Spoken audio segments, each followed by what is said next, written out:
Hey everybody, it's me, Mr. Dixon. I just wanted to take a few minutes and go over day 3, CDL day 3, in Miss Howard's packet for our first period class. This is talking about sentence fragments and different types of sentence fragments and clauses. So I'm looking at the first page of this section, which starts off with a title, Sentence Fragments. As we know, a sentence is a group of words that has a subject and a verb and that expresses a complete thought. For example, my mom went to the store. A sentence fragment is a group that is missing a subject or a verb or that does not express a complete thought, such as my mom or went to the store. But when we put those two things together, we do have a complete thought. My mom went to the store. There are 3 questions we can always ask ourselves when we are trying to figure out if it's a fragment or a complete sentence. First, does it have a subject? Does it have a verb? And does it express a complete thought? So if you'll look down at some of our examples, our first example is a fragment. It says, was the best sharpshooter in the United States. Who was the best sharpshooter? We don't have a subject. A complete sentence would be, to make that a complete sentence, we add a name, such as Annie Oakley was the best sharpshooter in the United States. Okay, so now let's look over at oral practice. You did not have to do this, but to give you some examples, I want to go over these. The first, number 1, says, Thomas Caput was an American author. Well, Thomas Caput is a subject, and was an American author would be the verb phrase. So that would be a complete sentence. Now, if I just had Thomas Caput, then that would be, or Thomas Capote, that would just be the subject. It would be missing the verb phrase. Okay, let's look. Number 3 says, grew up in Alabama. What's missing there, guys? Let's think about it. Grew up in Alabama. Who grew up in Alabama? We don't have a subject. If I said, Miss Howard grew up in Alabama, then I would have a complete sentence. Let's look down at number 8. His characters lively and eccentric. Whose characters are lively and eccentric? That is not a complete thought. Okay, let's turn over and look at the actual assignment. We're going to go through just a few more notes here, and then we'll look at the assignment. Okay, phrase fragments. We have different types of phrase fragments. It tells us that a phrase is a group of words that does not have a subject and a verb, and that is used as a single part of speech. There are 3 kinds of phrases that can easily be mistaken for complete sentences. Those are verbal phrases, appositive phrases, and prepositional phrases.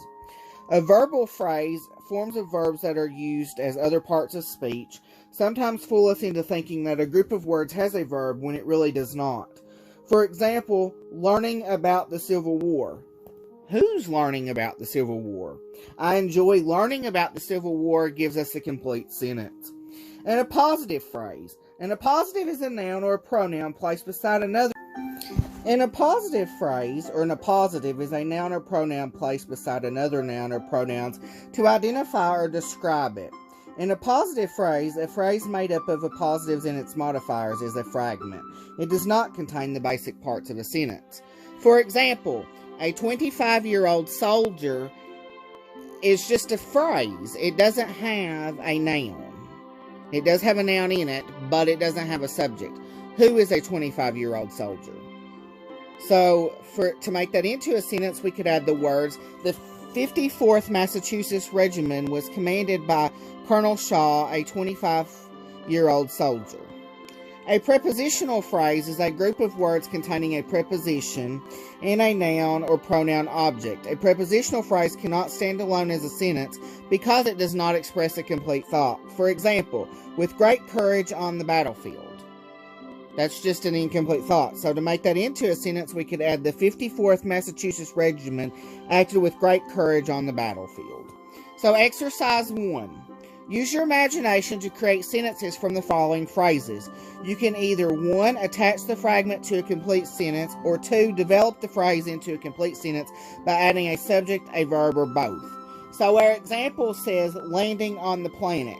Who was landing on the planet? We could say the students were landing on the planet, Miss Howard was landing on the planet, or we could say landing on the planet, the astronauts immediately began to explore. Or to be very simple, the astronauts were landing on the planet. Let's look at number 1. In a huge spaceship. The astronauts were in a huge spaceship. In a huge spaceship, comma, the astronauts were landing on the moon. Okay, we could look down at number 6. The astronaut spaceship was huge. The astronaut spaceship was damaged. So on and so forth. Number 10. On a successful mission, the astronauts returned to Earth. The astronauts were on a successful mission. Okay, so now we're going to go over to our next part of the lesson here, where we're going to talk about subordinate clauses. If I can get to the page here in my packet. A clause is a group of words that has a subject and a verb. One kind of clause, an independent clause, expresses a complete thought and can stand alone as a sentence. For example, the group of words, I ate my lunch, is an independent clause. However, another kind of clause, a subordinate clause, does not express a complete thought and cannot stand by itself as a sentence. For example, when Paris carried off the beautiful Helen of Troy. That's a fragment. We could change that to a sentence. When Paris carried off the beautiful Helen of Troy, he started the Trojan War. We talk about the Trojan War. We remember that happened back in the Odyssey earlier in the school year. So, who was the Greek hero of the Greeks? Who was a great hero of the Greeks? Doesn't tell us who that was. Now, we could change that into a question mark, but it's wanting us to change that into a complete sentence. So, we know that Odysseus, who was a great hero of the Greeks, took part in the Trojan War.